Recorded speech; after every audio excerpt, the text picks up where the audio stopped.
많은 기대 속에 벌어진 2023 월드클래식 베이스볼 10일 도쿄돔에서 벌어진 일본전은 큰 충격이었습니다. 비록 야구를 자주 챙겨보지 않는 사람들이라도 베이징 올림픽이나 2006 WBC 등에서 우리나라가 일본이나 미국을 상대로 명승부를 자주 보여줬던 기억이 있기에 호주에 이어 일본에게도 패배하면서 너무나 무기력해 보였는데요. 코로나로 인해 약 6년 만에 벌어진 이번 WBC에서는 저번보다 일본과의 격차가 더욱 벌어졌음을 실감할 수 있었습니다. 2010년 중반부터는 상대 전적에서 이기지 못하고 있는데요.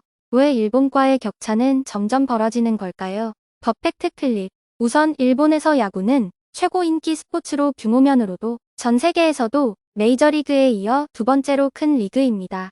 일본에서 가장 관중이 적은 치바 롯데의 경우에도 한국에서 관중 동원 1위의 두산 베어스를 2배 이상 능가하고 있습니다. 그리고 한 해 평균 관중 수는 최고리그라고 불리우는 메이저리그보다 높습니다. 이렇게 야구가 일본인들에게 압도적으로 각광받기에 일본의 야구 산업은 규모면으로도 상대가 되지 않습니다. 프로 선수들을 공급하기 위해서는 아주 어렸을 때부터 야구를 시작해서 기초를 닦을 시간이 필요합니다. 그리고 그 기초를 토대로 프로 입단전 기량을 확인하고 검증할 수 있는 고교 시절은 야구 생명에서 가장 중요합니다. 일본의 경우 고교 선수들은 전통의 고시엔 관문을 거칩니다. 이는 전 세계 어떤 아마추어 스포츠 대회보다도 국민적 관심을 불러일으키는 사례는 찾기 어렵다고 할 정도입니다. 언론에서도 집중적으로 매스컴에 보도하며 국민들은 저마다 자신의 출신 지역을 응원하는데요. 전국적으로 4,157개의 고교야구 팀에 14만 명의 선수가 49개 지구로 나뉘어 각 대표가 되기 위한 경기를 치르고 다시 그 또 지구 대표들끼리 토너먼트로 치열하게 경쟁을 하다 보니 매 경기가 사활을 건 승부가 될 수밖에 없습니다. 그러다 보니 성인들 못지않은 컨디션 조절, 체력 관리, 전략 운영 등 선수로서 성장하는데 많은 경험을 얻을 수 있는 것입니다. 이는 이제 겨우 70여 개가 되는 한국 고교야구팀에 비하면 정말이지 말도 안 되는 차이입니다. 오히려 이 정도 환경에서 자라나 예전 엇비슷한 수준을 냈었던 과거 한국 대표팀들의 수준이 극찬받을 정도인 것입니다. 이뿐만이 아니라 독립리그나 사회인 야구팀 등도 한국에 비해서 압도적인 수를 보이고 있습니다. 경기장 역시 부족한 것이 사실입니다. 일본은 동네에 한 개 정도씩 경기장이 존재할 정도로 접근성이 뛰어납니다. 지방 구장 수만 해도 일본이 50배 정도 많고 동구장은 메이저리그의 미국보다 일본이 더 많습니다.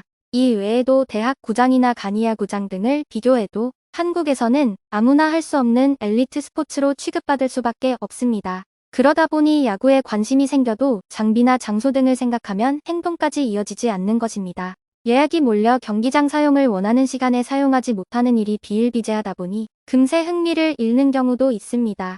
이 과정에서 우리도 모르게 박찬호나 이승엽같이 성장할 수 있는 선수들을 잃고 있는지도 모릅니다. 또한 일본에서는 프로리그가 아닌 독립리그나 지도자로 전향해도 인프라가 잘 이루어져 있어 생활이 가능합니다. 하지만 한국에서는 프로 선수가 되지 못하면 그동안 투자해 운동한 것이 수포로 돌아가게 되다 보니 야구를 지원하는 것이 쉽지 않습니다. 이는 지원자 부족, 선수 부족, 지도자 부족 등 한국 야구 인재풀 구축의 갈등과 어려움을 야기합니다. 그리고 마지막은 나무 배트 사용입니다. 한국은 2004년부터 고교 야구에서 알루미늄 배트를 나무 배트로 변경하였습니다. 나무 배트를 사용하면 알루미늄에 비해 반발력이 적어 공을 쳐도 더 멀리 나가지 않게 됩니다. 그러다 보니 프로를 목표로 하는 학생들의 경우에는 컨택 위주의 야구만을 지향하게 돼 거포 육성에 지장을 받는 것입니다. 투수들 역시 제구와 구속이 좋지 않으면 더 살아남기 어렵기 때문에 실력 발전에 더 열을 올리고 이것이 좋은 투수력으로 성장할 수 있습니다. 이는 한국 야구의 레전드 박찬호도 일본전 패배 이후 중계석에서 언급한 내용입니다. 그리고 이는 실제 22년도 시즌을 보더라도 젊은 나이에 겉보로 부를 수 있는 선수는 이정후 한 명뿐이라고 할 정도로 홈런 타자가 없습니다. 물론 일본과 한국의 프로야구는 창립 연수만 비교해도 거의 50년에 가까운 차이가 있기 때문에 단순 비교는 힘든 부분도 있습니다. 하지만 비가 온 뒤 땅이 굳는다고 했습니다. 아직 한국 야구는 틀을 잡아나가고 있는 과정이고 부족한 부분을 잘 보완할 수 있을 거라고 믿습니다. 영상이 재미있으셨다면 구독 부탁드려요.